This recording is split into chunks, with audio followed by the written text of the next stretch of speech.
Things are getting serious for Adam Silver after reports that multiple NBA GMs are pushing back against his new draft rule, with claims now surfacing that he could even be fired. The changes to the lottery system, seen as rewarding mediocrity and hurting true rebuilds, are already creating tension behind the scenes. Let me break it down. On April 28, 2026, ESPN's Shams Charania reported that the NBA disclosed to all 30 of its general managers a new anti-tanking draft reform. The proposal is called the 3-2-1 lottery. It expands the lottery to 16 teams, flattens the odds, and introduces a relegation zone where the bottom 3 teams are penalized with fewer lottery balls for the number 1 pick, starting with the 2027 draft. Read that again. The 3 worst teams in the league, the teams that fans have watched lose 60+ games, would be punished for being bad. The remaining 10 teams that missed the playoffs and the play-in would all get 3 lottery balls, with the exception of the 3 worst teams in the standings. They would enter draft relegation and have one of their lottery balls taken away. That practice, the so-called tanking, has been rewarded in the current system by better lottery odds. Under the current system, the 3 worst teams, Washington, Indiana, and Brooklyn, have 14% odds of winning the lottery and are guaranteed a top 7 pick. Under Silver's proposed system, those teams would have a 5.4% chance of winning and could fall as low as 12th in the first-round draft order. There would be a 72% chance that those teams would fall outside the top 5. Think about that. A team like Washington, a franchise that has been through years of rebuilding, that has endured some of the most painful seasons in recent NBA history, could finish with the worst record in the entire league and pick 12th. Not 7th, not 5th, 12th. The franchise that suffered the most would be the franchise that is penalized the most. Teams would also be prohibited from winning the top lottery spot in consecutive seasons, and would be prohibited from having top 5 selections in 3 straight drafts. Trades would also not be allowed to include no's. 12 to 15 protections for future selections. And here's the part that raised the most eyebrows. The league would have expanded disciplinary authority to address tanking, with potential moves including lowering teams' lottery odds or even changing draft positions. That means the league office itself could look at a team's decisions, coaching choices, roster moves, who sits and who plays, and decide unilaterally to change where that team picks. The commissioner's office would become judge, jury, and executioner on what constitutes a genuine rebuild and what constitutes gaming the system. The new system would exist on a limited timeline and expire in 2029,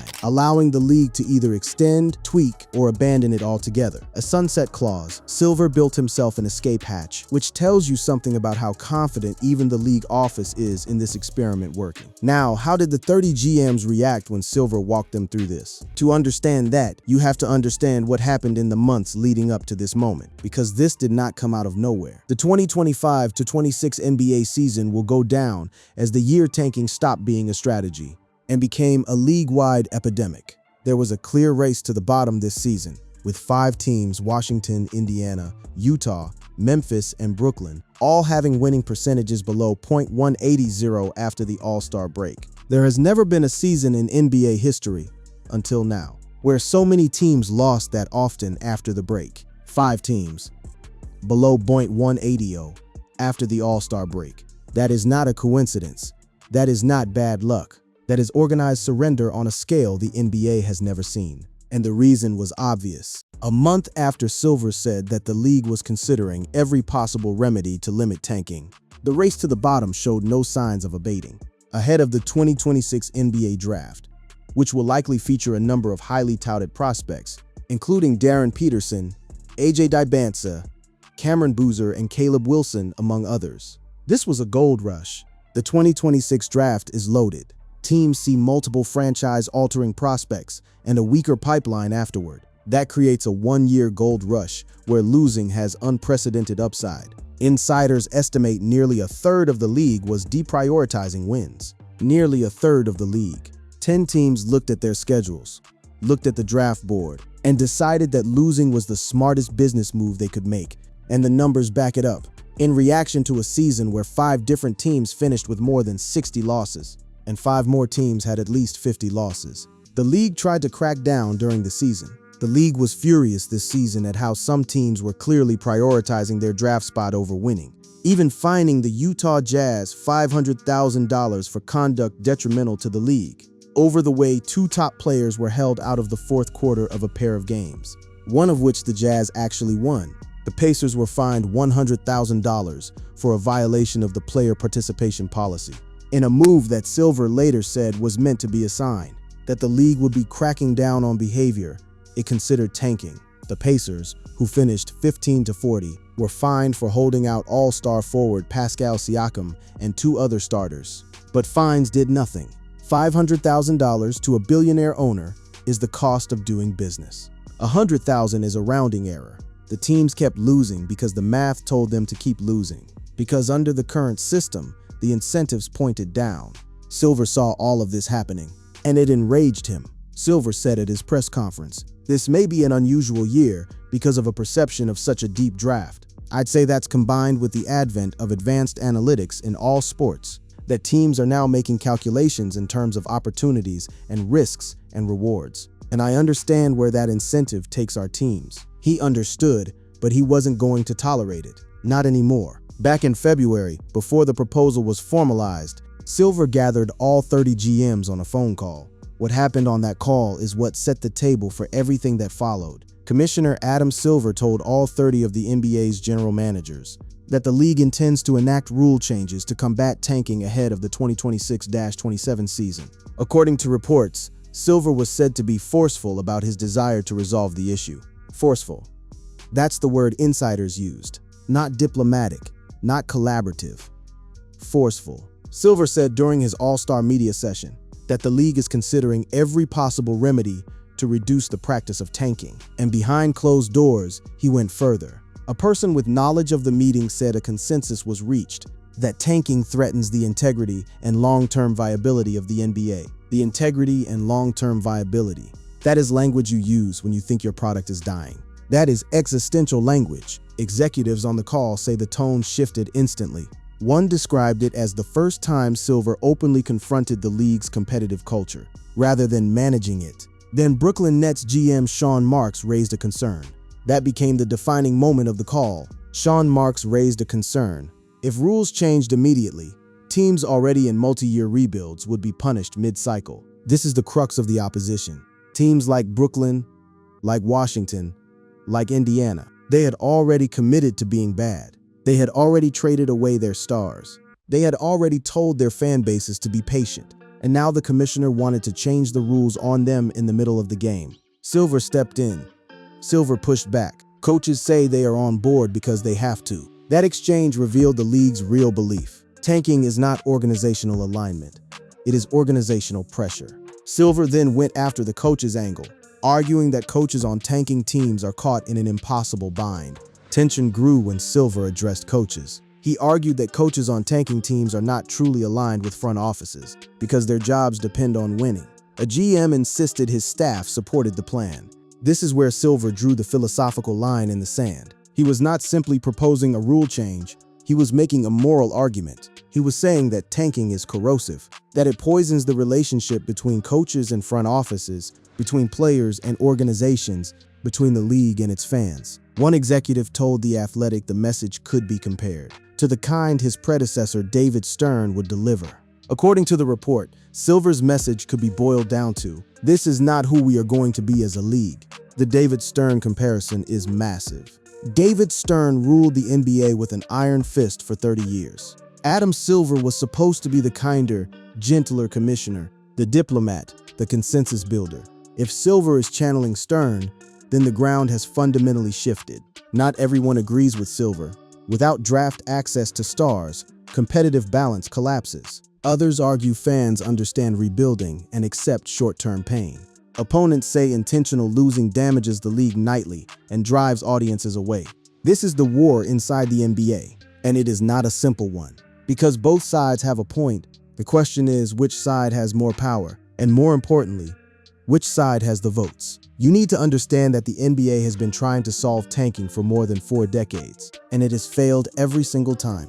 The 1985 NBA Draft Lottery, a draw so infamous for its conspiracy theories that its moniker, the frozen envelope, lives on in basketball lore. To combat the tanking that plagued the league in advance of the legendary 1984 draft, the NBA instituted a new system of determining the lottery order, whereby all non-playoff teams had an equal shot at the number 1 selection. Before 1985, the system was simple and brutal. The worst team got the first pick, period. Before 1985, the NBA draft granted leading selections directly to losing teams, promoting tanking and tilting competitive equilibrium. Organizations did not have strong motives for giving their best efforts, frustrating fans and management. So they introduced the lottery. Equal odds for everyone. No advantage to being the worst. Problem solved, right? Wrong. The lottery system used in 1985 involved a random drawing of 7 envelopes from a hopper, with each of the then 7 non-playoff teams having an equal chance of obtaining the first pick. Inside each of the envelopes was the logo of a non-playoff team. The New York Knicks were the first winner of the lottery in 1985. They selected Georgetown University standout Patrick Ewing with their first overall pick. However, speculation arose that the NBA had rigged the lottery so that the Knicks would be assured to get the first pick. The very first lottery created the league's biggest conspiracy theory, the frozen envelope theory, that the league had chilled or creased the Knicks envelope so David Stern could identify it by touch. Theorists claimed that a lottery envelope was chilled so that it could be identified by touch. Whether or not it was rigged, and nobody has ever proven it was, the perception of manipulation haunted the league. Even though the envelope system was highly criticized, it was used until 1989 before being replaced by the weighted lottery system in 1990. In 1990, the NBA changed the format to give the team with the worst record the best chance of landing the first pick. The worst non-playoff team that season would have 11 chances out of 66 to obtain the first pick. So the league went back to rewarding losing, just with a random element layered on top. And for years, teams found ways to game it. Then came the most audacious tank job in NBA history. The perception of tanking as a league-wide crisis took hold in the 2010s, when Sam Hinkie tore the Philadelphia 76ers down to the studs, in the most concerted, long-term tanking effort the NBA had ever seen. It got so bad the opposing owners reportedly lobbied the league to intervene. Sam Hinkie turned tanking into a religion. He called it the process. He dismantled the 76ers roster with surgical precision, losing game after game after game, stacking draft picks like poker chips. He believed that the only way to build a contender was to accumulate elite young talent through high draft picks. And the fastest way to get high draft picks was to be historically terrible. The NBA first attempted to pass lottery reform after Hinkie's first season in Philadelphia, but failed thanks to the timely intervention of Sam Presti, who reportedly worked behind the scenes to combat the proposed measures. The league successfully made changes a few years later, starting with the 2019 lottery. The idea was straightforward. If the lottery format was altered to offer less benefit to the worst teams, those teams wouldn't feel as inclined to put out an intentionally terrible product. Odds for the 3 worst teams in the league would be an even 14%. But here's the critical failure. The final vote was 17-13 in favor of the reform. That was short of the required 23 votes needed to push the change through. They needed 23 of 30 owners to say yes. They got 17.